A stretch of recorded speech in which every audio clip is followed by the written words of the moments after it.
Hello friends, आज हम लोग hydrocarbons, haloalkanes and haloarenes का डिस्कशन जो क्वेश्चन 2025 में आया हुआ है जे मेन में, उसका डिस्कशन करने जा रहे हैं। जो क्वेश्चंस खास तौर से हेलो एल्केन्स, हेलो एरिन्स और हाइड्रोकार्बन्स आए हुए हैं, तो उसका डिस्कशन शुरू करते हैं। सबसे पहला क्वेश्चन यहाँ पे है, given below are two statements. Statement 1 mole of propyne reacts with excess of sodium to liberate half mole of hydrogen gas. तो देखो यहाँ पे जो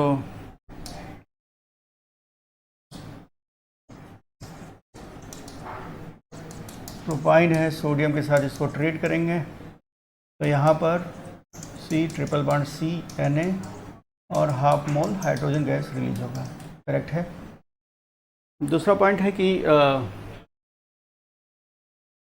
यहाँ पे कह रहा है कि 4 ग्राम, अगर इसका हम 4 ग्राम ले लें, तो अगर इसको 4 ग्राम को अगर हम NH2 के साथ अगर रिएक्शन कराते हैं, तो यहाँ पर भी CH3C∼C Na और ये अमोनिया हमको यहाँ पे मिलेगा। तो क्वेश्चन ये हुआ कि हमको कितना जो करा कि जो गैस मिल रहा है, अमोनिया गैस, वो कितना मिल रहा है 224 ml। तो हमको देखना होगा कि क्या इतना मिल रहा है क्या। तो इसे 4 ग्राम अगर हमने इसको लिया हुआ है, तो इसका मोलर मास से डिवाइड कर दें, तो ये मोलर मास इसका 40 है, तो ये आ जाएगा 4/40 दैट इज इक्वल टू 0.1, यानी 0.1 मोल लिए हैं, तो ये भी 0.1 मोल हमको मिलेगा। और एक मोल अगर हम 1 मोल से बात करते हैं, तो 1 मोल से STP पे 22,400 ml गैस NTP पे हमको मिल रहा होता है। तो अगर हम 0.1 ले लेंगे, 0.1 मोल, तो इससे हमको 2240 ml गैस मिलेगा, अमोनिया गैस। लेकिन यहाँ पे कह रहा कि 224 ml मिल रहा है, इसका मतलब कि ये स्टेटमेंट गलत हो गया। तो first is correct and second is incorrect. ये option is correct. Now next, alkane form below the having 2 secondary hydrogen is. ऐसा अल्केन जिसमें 2 सेकेंडरी हाइड्रोजन है, तो आपको इसका स्ट्रक्चर बनाना पड़ेगा फटाफट। तो 4 इथाइल 3,4 डाइमिथाइल ऑक्टेन अगर हम बनाते हैं, तो आप ऑक्टेन है, पहले ऑप्शन में सबको फटाफट चेक करना पड़ेगा। 4 3 7 1 8 कह रहा है 4 इथाइल 1 2 3 4, यहाँ पे इथाइल है, 3 4 3 पे मिथाइल है, 4 पे मिथाइल है, ऑक्टेन। अब यहाँ पे देखो, ये सेकेंडरी कार्बन हो गया, ये सेकेंडरी कार्बन, ये सेकेंडरी कार्बन, ये सेकेंडरी कार्बन। तो इसमें जो, और ये यहाँ पे ये सेकेंडरी कार्बन, तो इसमें सेकेंडरी कार्बन से जो हाइड्रोजन लगेंगे उसको सेकेंडरी हाइड्रोजन, तो यहाँ तो बहुत सारे हो गए, तो ये तो पॉसिबल नहीं है। तो ये तो कहानी पहला ऑप्शन का तो ये है, ये तो कहानी ख़त्म हो गई। दूसरे पे आते हैं 2 2 3 3 टेट्रा मिथाइल, तो ये है पेंटेन। तो पहले हम 5 कार्बन ले लें, 2 पे 2 मिथाइल, 3 पे, तो ये देखो प्राइमरी है, ये प्राइमरी है, सेकेंडरी है, ये क्वार्टरी कार्बन है, और ये तो प्राइमरी है। तो यहाँ पे ये जो हाइड्रोजन है उसकी संख्या कितनी है, 2 है। तो पूछ रहा है 2 सेकेंडरी हाइड्रोजन किस में प्रेजेंट है, तो 2 सेकेंडरी हाइड्रोजन्स हमको 2 ये हमको ऑप्शन मिल गया, तो हम मार के निकल लें आगे। नेक्स्ट, अगला क्वेश्चन है कि मैच द कॉलम। इसको मैच करना है लिस्ट 1 लिस्ट 2 से। स्वार्ट्ज रिएक्शन से हम क्या बनाते हैं, फ्लोराइड बनाते हैं। तो ये देखो इथाइल फ्लोराइड। सैंडमेयर रिएक्शन से साइनोबेंजीन। वुड्स-फिटिंग रिएक्शन से, इस वुड्स-फिटिंग में क्या होता है, एल्किल हैलाइड और एरिल हैलाइड मिल करके इथाइल बेंजीन बना देगा। और फिंकलिस्टिक रिएक्शन से हमको इथाइल इंटरहैलोजन रिएक्शन ये शो कर रहा होता है। तो इस आधार पे अगर आप देखो, तो ए का आपका हो गया 4, ए का 4, बी का 3rd, सी का 1, यानी D option is correct. Next, इसमें अगर देखो तो the product form in the following reactions, यहाँ पे दिया हुआ है। तो भाई हम इसके साथ इसका जब रिएक्शन कराते हैं, तो सबसे पहले फर्स्ट में जब हम इसका रिएक्शन कराएंगे, तो यहाँ पर ये टूटेगा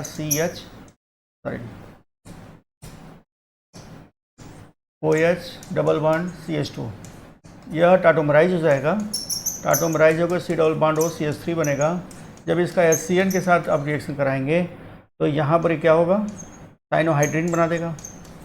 OH, यहाँ पे CN, यहाँ पे CH3, फिर इसका रेनिन निकल के प्रेजेंस में इसका आपने रिडक्शन करा दिया। तो रिडक्शन करा दिया तो ये साइनाइड को किस में कन्वर्ट कर देगा, अमीन में।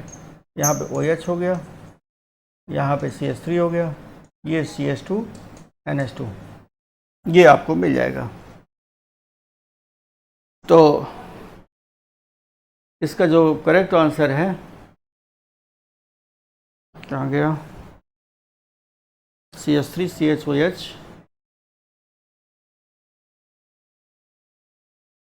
और CH2 NH2, यानी इसका जो करेक्ट आंसर है वो है बी।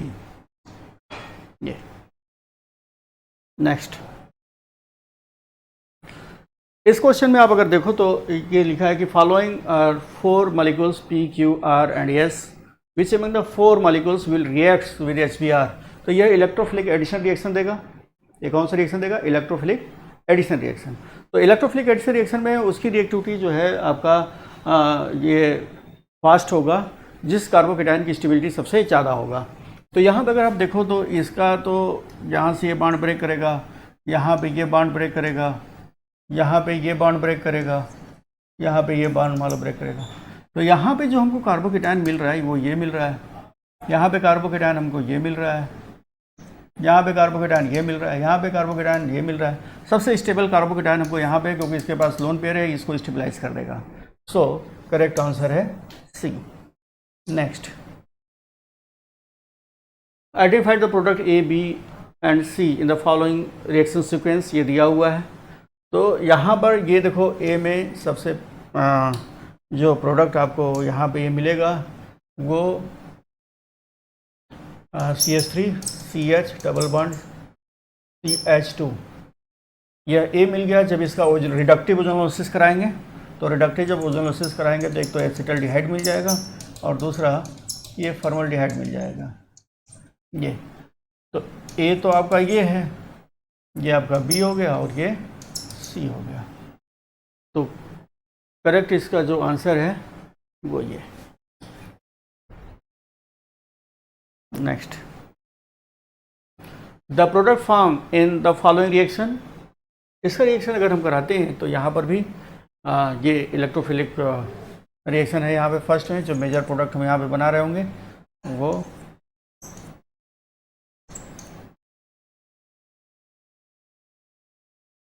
इसका रिएक्शन कराएंगे जब HCl से। तो देखो यहाँ पे ये ब्रेक करेगा और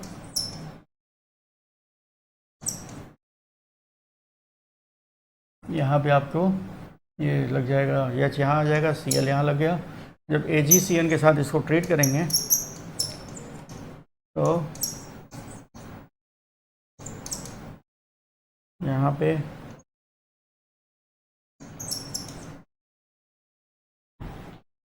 NC लग जाएगा। ठीक, ये करेक्ट आंसर होगा। तो इसका जो करेक्ट आंसर है वो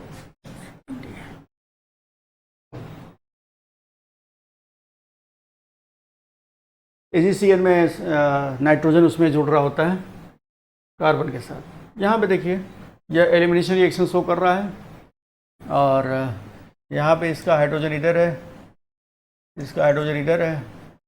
तो यहाँ पे जब एलिमिनेशन होगा तो HBr यहाँ से ये निकलेगा और ये HBr यहाँ से ये निकलेगा, और जब निकलेगा तो आपको जो प्रोडक्ट मिलेगा वो ये।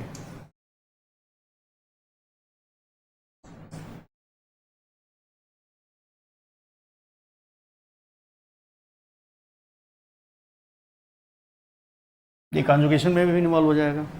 That is correct answer. तो इसका जो अगर हम पढ़ें इसका जैसे IPSC नेम अगर हम इसका करें तो 1 2 3 4 5 6 7, तो 2 पे फिनाइल ग्रुप लगा हुआ है, हेप्टा हो गया, 2 डबल बॉन्ड आ गया पेरेंट चेन में, तो 2 फिनाइल हेप्टा 2 4 डाई इन, ये करेक्ट आंसर। नेक्स्ट,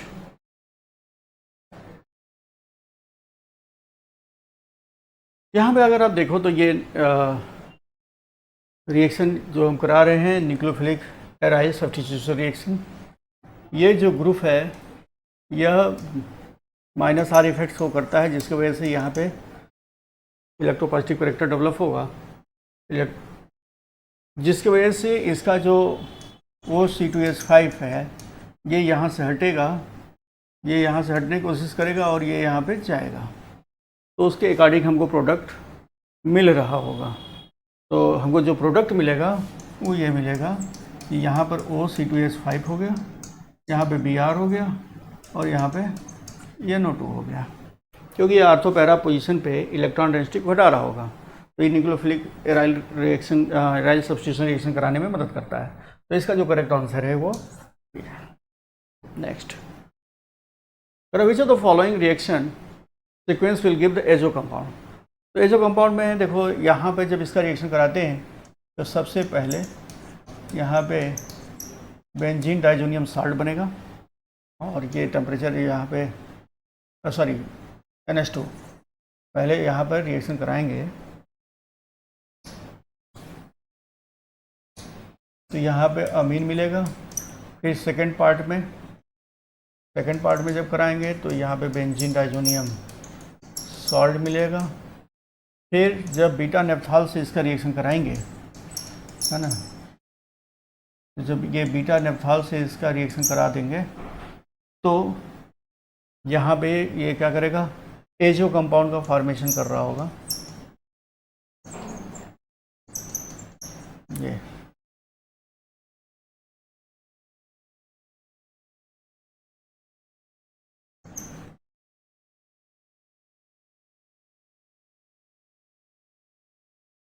यहाँ पे आ जाएगा।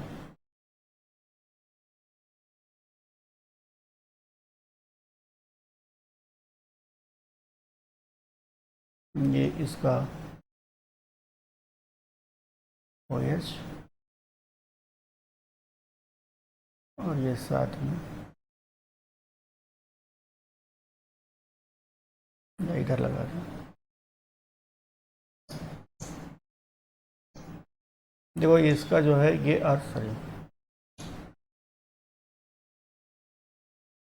ये बीटा पोजीशन पे ये लगा हुआ है, तो इसके आर्थो पोजीशन पे ये जा करके जुड़ जाएगा। तो इसका जो आर्थो पोजीशन है, मान लो यहाँ पे ये है, तो आर्थो पोजीशन यहाँ पे जब ये जुड़ेगा तो ये आर्थो हो गया और यहाँ पे ये OH हो गया, है ना।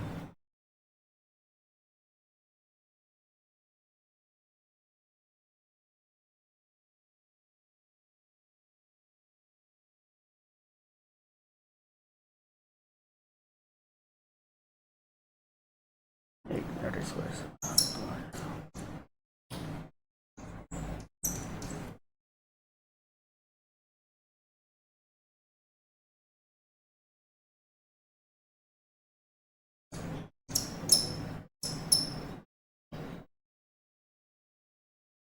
ये हो गया OH, इसका आर्थो पोजीशन ये है ये। तो ये जो कंपाउंड का फॉर्मेशन ये बना देता है, करेक्ट आंसर है ये। इसका टेस्ट भी करते हैं फिनाल का इस पर।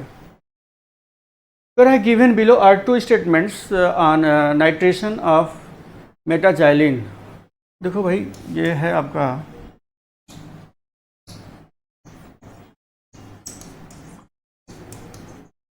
मेटाजाइलिन जो होता है आर्थो पैराडाइटिंग होता है बाई ऑक्सीडेशन 4 नाइट्रो। जब इसका रिएक्शन कराते हैं तो इसके पैरा पोजीशन पे और उसके आर्थो और इसके पैरा पोजीशन पे NO2 लग जाएगा, नाइट्रेशन हो गया, क्योंकि ortho para directing while NO2 is the मेटाडाइटिक ग्रुप। ये भी सही है। ये कह रहा है कि methyl group is ortho para directing. अच्छा, यहाँ पे इसके साथ रिएक्शन करा है, ऑब्टेन्ड मेजर प्रोडक्ट। तो ऑक्सीडेशन, इसके बाद क्या किया इन्होंने, इसका ऑक्सीडेशन करा दिया। और जब इसका ऑक्सीडेशन कराएंगे SDKMnO4 के साथ, तो यह बेंजाइलिक कार्बन को एसिड में कन्वर्ट कर देगा। तो ये प्रोडक्ट बन गया डाइकार्बोक्सिलिक एसिड, ठीक है, 4 नाइट्रो बेंजीन 1,3 डाइकार्बोक्सिलिक एसिड, ये हमको मिल जाता है। यहाँ पर ये आर्थो पैराडाइटिंग है, जबकि ये क्या है, मेटाडाइटिंग। ये भी स्टेटमेंट करेक्ट है, बोथ स्टेटमेंट आर करेक्ट। कहाँ है statement 1 and 4 second both are correct. Next, which among the following halides will generate the most stable carbocation in nucleophilic substitution reaction? तो यहाँ पे कार्बोकेटायन की हम स्टेबिलिटी कंसीडर करें, यहाँ पे जाएगा तो यहाँ पे प्लस आएगा, है ना, यहाँ पे प्लस आएगा, यहाँ पे आपको प्लस मिलेगा, यहाँ पे आपको प्लस मिलेगा और यहाँ पे आपको प्लस मिलेगा। आप देख रहे हो यहाँ पे थ्री फिनाइल ग्रुप लगे हुए हैं, तो इसकी स्टेबिलिटी को क्या करेगा, बहुत ज़्यादा बढ़ा देगा, कॉन्जुगेशन में इन्वॉल्व हो जाएगा। Next, isomeric hydrocarbon negative base reagent test, यानी अनसैचुरेटेड हाइड्रोकार्बन नहीं है, मॉलिक्यूलर फार्मूला C9H12 दिया हुआ है। इसका अगर डबल बॉन्ड इक्विवेलेंट निकालते हैं तो 9 + 1 - 12/2, तो ये हो गया 10 - 6 दैट इज़ 4 आ गया। इसका मतलब एक तो बेंजीन होना ये है, ठीक। अब बचे 3 कार्बन बचे हैं, तो 3 कार्बन को हम चाहें तो ऐसे लगा दें या ये करके दिखा दें। अब क्वेश्चन है कि हम इसको कहाँ लगाएं। यहाँ पे लगा सकते हैं, इसके आर्थो पोजीशन पे लगा सकते हैं, है ना, इसके पैरा पोजीशन पे लगा सकते हैं। ये पॉसिबिलिटी हम बनाया। चलो, अगर हम ये बात करें, कह रहा है कि आगे की बात कर रहे हैं ये कि total number of isomers form above with the 4 different non aliphatic substitution sites, मतलब एलिफेटिक पोजीशन पर ना होकर के ना एरोमेटिक पोजीशन पे हो। तो यहाँ पर इसका जो पॉसिबिलिटी है, इसमें 1 2 3 4 5, यहाँ तो 5 पॉसिबिलिटी है। यहाँ पे देखो 1 2 3 4, ये 4 पॉसिबिलिटी है। यहाँ पे अगर आप देखें तो इसमें पॉसिबिलिटी 1 2 3 4, यहाँ भी 4 की पॉसिबिलिटी है। यहाँ पे देखो 1 2, चाहे यहाँ लगाओ चाहे यहाँ लगाओ, बात है कि यहाँ पे 2 की पॉसिबिलिटी है। तो मोस्ट एक्यूरेट जो इसकी यहाँ लगाओ यहाँ लगाओ बात है कि ये, यहाँ लगाओ चाहे यहाँ लगाओ बात है कि ये, इसकी 2 पॉसिबिलिटी है। तो इसके आंसर में हमको कितने मिल गए, 2। तो 2 ही पॉसिबल है इसके आइसोमर फॉर्म, ये तो पॉसिबल है नहीं। Next, given below are 2 statements. Statement 1 यहाँ पर दिया है CH3O CH2Cl will undergo SN1 reaction through it. यहाँ पे ये SN1 रिएक्शन दे रहा है, ठीक। Is primary highlights. Statement second, ये जो है आपको SN1 रिएक्शन प्रोवाइड कर रहा है कि अगर यहाँ से जाएगा, ये देखो, अगर यहाँ से ये जाएगा तो यहाँ पे प्लस आएगा, यहाँ पे लोन पेयर है, ये इसकी स्टेबिलिटी को बढ़ा देगा। तो कार्बोकेटायन स्टेबलाइज हो जा रहा है, इससे ज़्यादा स्टेबल हो जा रहा है। इसका मतलब है कि SN1 को फॉलो कर रहा है, तो करेक्ट स्टेटमेंट है। अगली बात कर रहा है कि स्टेटमेंट 2 पे आते हैं।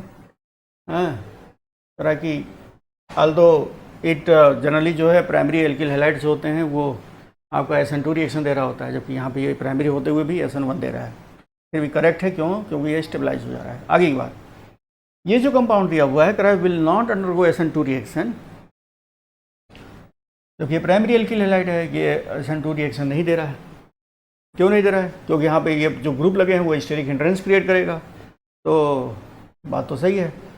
वेरी इजली कह रहा है SN2 रिएक्शन वेरी इजली दो इट प्राइमरी हैलाइड्स। तो इसमें स्टेटमेंट दोनों का यहाँ पे क्या है कि ये करेक्ट है, क्योंकि ये भी SN2 रिएक्शन नहीं इसलिए नहीं देगा क्योंकि यहाँ पे बहुत ज़्यादा स्टेरिक हिंड्रेंस क्रिएट किया हुआ है। तो इसका जो करेक्ट है कि दोनों के दोनों स्टेटमेंट यहाँ पे करेक्ट हैं, यानी first and second statement correct. Next,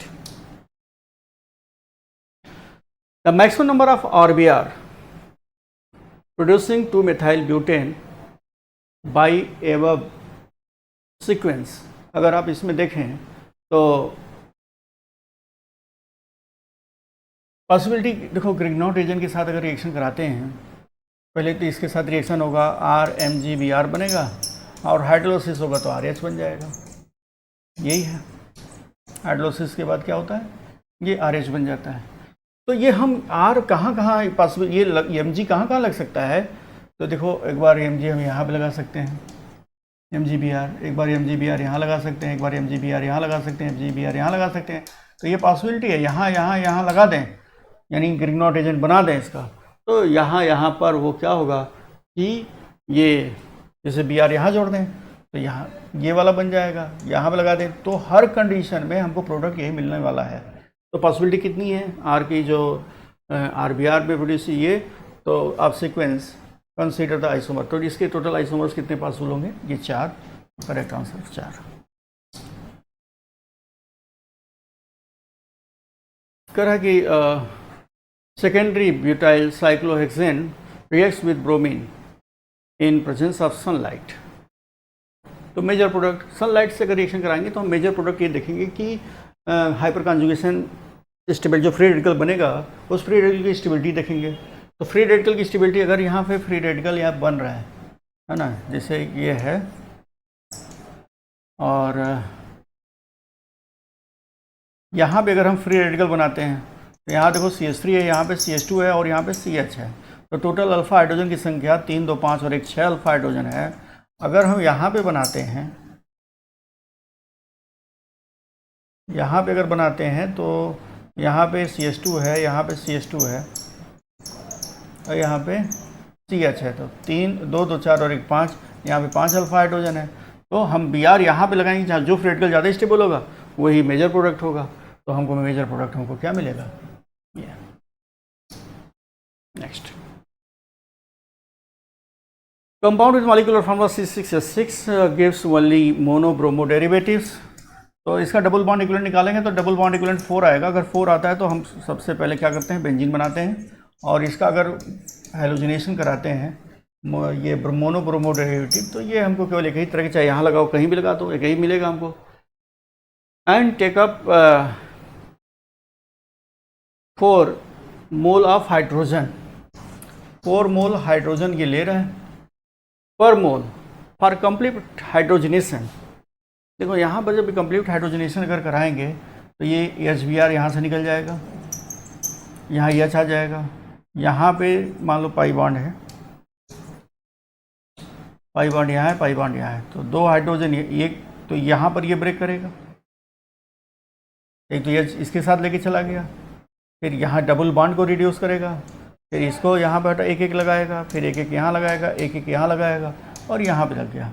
तो टोटल हाइड्रोजन में यहाँ पर इलेक्ट्रॉन जो काउंट हम करेंगे, एक हाइड्रोजन में इलेक्ट्रॉन की संख्या यहाँ पे कितने हैं, हाइड्रोजन मॉलिक्यूल है 2 हाइड्रोजन है, तो यहाँ पे 2 इलेक्ट्रॉन हो गया तो 4 है, तो टोटल इलेक्ट्रॉन कितने इन्वॉल्व हो जाएंगे इसमें, 8 इलेक्ट्रॉन इसमें इन्वॉल्व हो जाएंगे। और मोल ऑफ हाइड्रोजन मतलब 8 इलेक्ट्रॉन रिडक्शन के लिए। आगे बात करते हैं ascending order of relative rate of the solvolysis of following compounds. तो आप यहाँ पे ये देखिए कि ये जो हम इसके सॉल्वोसिस का, हम कार्बोकेटाइन की स्टेबिलिटी जितनी ज़्यादा होगी उसके जो सॉल्वेशन उतना ही ज़्यादा होगा। तो यहाँ पे अगर हम ये देखें तो यहाँ पे प्लस आएगा, यहाँ पे देखें तो यहाँ प्लस आएगा, यहाँ पे देखें तो यहाँ प्लस आएगा और यहाँ पे देखें तो इस पे प्लस आएगा। तो हम पाते हैं कि C की कार्बोकेटाइन की स्टेबिलिटी सबसे ज़्यादा है, इसका मतलब उसकी सॉल्वोसिस सबसे ज़्यादा होगा। इसके बाद B का होगा क्योंकि ये कॉन्जुगेशन में चला जाएगा। फिर उस यहाँ पर A का होगा क्योंकि यहाँ पे ये CH3 लगा हुआ है, टर्सरी कार्बोकेटाइन है, इसकी स्टेबिलिटी ज़्यादा होगी, यहाँ पे सेकेंडरी है। सो इसका जो करेक्ट आंसर सबसे कम इसका होगा, करेक्ट आंसर है सबसे ज़्यादा C का, फिर B का, फिर A का, फिर D का। नेक्स्ट, यहाँ given will of 2 statement, statement 1 conversion proceed well in the less polar solve medium. तो यहाँ पे लेस पोलर मीडियम, ये देखो अमोनोलिसिस का है एग्जांपल, ये SN2 मैकेनिज्म को फॉलो कर रहा होता है और ये भी यहाँ पे जो रिएक्शन है ये भी SN2 मैकेनिज्म को फॉलो कर रहा है। तो जनरली जो SN2 मैकेनिज्म को फॉलो करता है वो लेस पोलर सॉल्वेंट में मीडिया उसका लेते हैं, तो ये रिएक्शन आसानी से ये मतलब SN2 मैकेनिज्म में आपने पढ़ा भी होगा कि ये लेस पोलर सॉल्वेंट में इसका यूज़ कर रहे होते हैं। अब बात आती है कि जब ये भी SN2 है तो इसको भी लेस पोलर मीडियम यूज़ करना चाहिए, लेकिन यहाँ पे पोलर मीडियम यूज़ करते हैं ताकि ये क्या करे, इसको ये जो यहाँ साल्ट मिल रहा है ये इसको स्टेबलाइज़ कर दे, तो स्टेबलाइज़ कर देगा, इसलिए यहाँ पे more polar solvent media provide कर रहे होते हैं। तो इसका जो करेक्ट आंसर है first and second are correct, ये ऑप्शन इज करेक्ट। नेक्स्ट, यहाँ पर इसके reaction structure of major product form in the following reaction. इसमें अगर आप देखिए तो AgCN के साथ रिएक्शन कराया जा रहा है। ये तो सीधे बेंजीन से जुड़ा हुआ है तो थोड़ा कॉन्जुगेशन डबल बॉन्ड करेक्टर आ जाएगा, तो ये तो टूटेगा नहीं। यहाँ पे बात करते हैं, यहाँ पे अगर कार्बोकेटायन बनेगा यहाँ से तो ये इन्वॉल्व हो जाएगा स्टेबिलिटी की तरफ। तो ये तो CCl बॉन्ड को यहाँ से ब्रेक करना है। आपको मालूम है कि इसमें AgCN के साथ इसका रिएक्शन होता है तो आइसोसाइनाइड का फॉर्मेशन होगा। क्यों? क्योंकि इसका नाइट्रोजन, ये कोवेलेंट कैरेक्टर AgC के बीच में कोवेलेंट कैरेक्टर होता है तो इसका लोन पेयर ये पार्टिसिपेट किया जाता है ये बॉन्ड बनाने में। तो इसका जो करेक्ट जो प्रोडक्ट हमको यहाँ पे मिलेगा वह यहाँ पे I है, यहाँ पे Br है और यहाँ पे लग जाएगा NC। तो ये correct answer. Next, the product A and B in the following reaction respectively are. यहाँ से इस प्रोपिल ब्रोमाइड से रिएक्शन करा रहे हैं AgNO2 का। तो यहाँ पर भी आपको हमने बताया कि कोवेलेंट बॉन्ड बना देता है जिसकी वजह से यहाँ पर इसका नाइट्रोजन पार्टिसिपेट कर रहा होता है रिएक्शन के दौरान, कार्बन के साथ बॉन्ड बनाता है। ठीक है, और तो यहाँ पर अगर हम देखें तो और दूसरा है कि वहाँ पे AgCN है तो अभी आपने देखा कि यहाँ पे NC बन रहा होता है। तो करेक्ट इसका आंसर क्या हो गया? डी। नेक्स्ट, यहाँ भी दिया हुआ है कि two statements he will undergo alkaline hydrolysis as faster than the rate of this। तो यहाँ पे इसका जब रिएक्शन हम करा रहे होते हैं ET का, तो ये जब टूटता है यहाँ पे इसके पास लोन पेयर है तो लोन पेयर इसके साथ ये बाइंड कर जाता है, यानी इंट्रा जो मॉलिक्यूल में खुद ही ये नाइट्रोजन जो है न्यूक्लियोफाइल की तरह काम कर रहा होता है और यहाँ पर ये ETN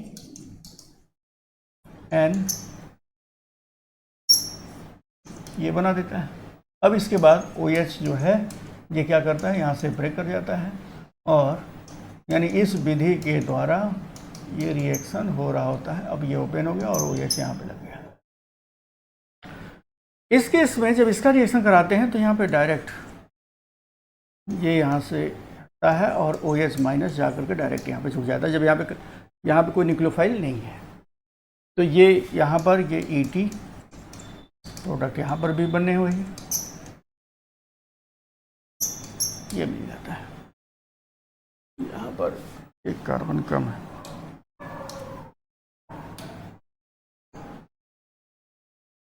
लाइक दैट। तो करा है इन ये अंडरगो अल्कलाइन, ये तो करेक्ट है, फास्टर देन द दिस। दूसरा है कि यहाँ पे जो intramolecular substitution take place first by the involving the lone pair of electron on nitrogen, उसका पार्टिसिपेट कर गया तो करेक्ट है, यानी फर्स्ट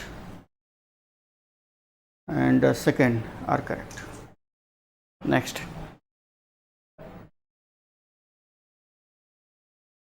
यहाँ पे इसके साथ अगर रिएक्शन कराते हैं तो पहले तो हमको यहाँ पे ग्रीनॉड रिएजेंट मिलेगा, यहाँ पे MgCl मिला, फिर CO2 के साथ इसका रिएक्शन करा दें तो जब कराएंगे तो यहाँ से प्लस माइनस यहाँ से टूट जाएगा, ये यहाँ से ब्रेक करेगा, ये वाला जाके इसके साथ जुड़ जाएगा, यानी आपको C डबल बॉन्ड O यहाँ पे ये मिल गया, हाइड्रोलिसिस कराया तो यहाँ पे H आ गया, है ना। तो ये अब इसके बाद इसको जब हम इसके साथ इस अमोनिया के साथ हीट करते हैं तब ये एमाइड बन जाता है और एमाइड को ये हाफमैन ब्रोमाइड रिएक्शन Br2NaOH के साथ कराते हैं तब यह एनिलीन मिल जाता है। ये फाइनली हमको एनिलीन मिल गया। अब क्वेश्चन ये कह रहा है कि 11.25 ग्राम ऑफ द क्लोरोबेंजीन, ये 11.25 ग्राम है क्लोरोबेंजीन, इसको लिया और प्रोडक्ट हमको B मिला यानी एनिलीन मिला। तो जो एनिलीन मिला तो पूछ रहा है कि अगर इतना ग्राम हम लेंगे तो हमको इतना मिलीग्राम लेंगे तो हमको एनिलीन कितना मिलीग्राम हमको मिल रहा होगा।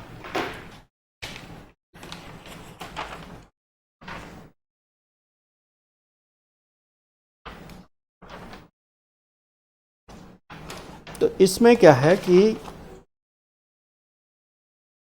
इसका जो मोलर मास आता है, इसका मोलर मास ये हमको ये मिलीग्राम है, इसका जो मोलर मास है वो 112.5, 78, 75 और 35.5, इसको आप जोड़ दीजिए।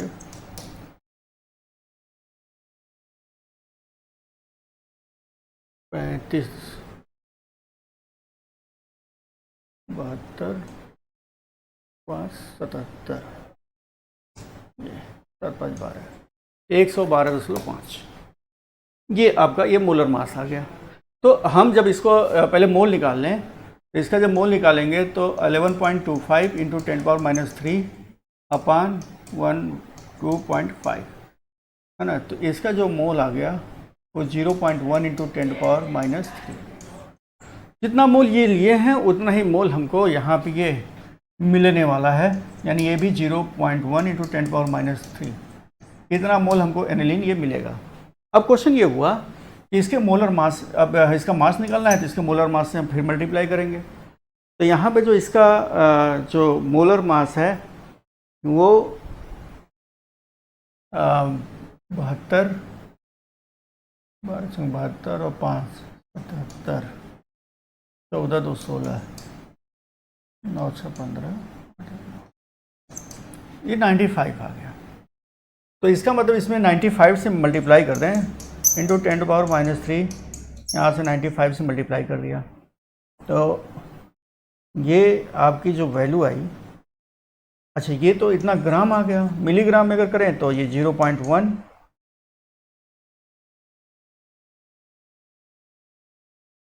यानी 0.1 है, तो ये 9.3, ये 9.3 आ जाएगा। और 9.3 ग्राम, ये तो ग्राम आ गया, मिलीग्राम, और ये जो मिलीग्राम है, सॉरी ये मिलीग्राम में आ गया। अब इसमें करना है क्या, इसको अगर हम होल नंबर में कंसीडर करें तो 93.2 10⁻⁻1 कर दें, तो होल नंबर में यहाँ पे इसकी वैल्यू जो आएगी वो 93 आ जाएगी, है ना। Okay, thank you.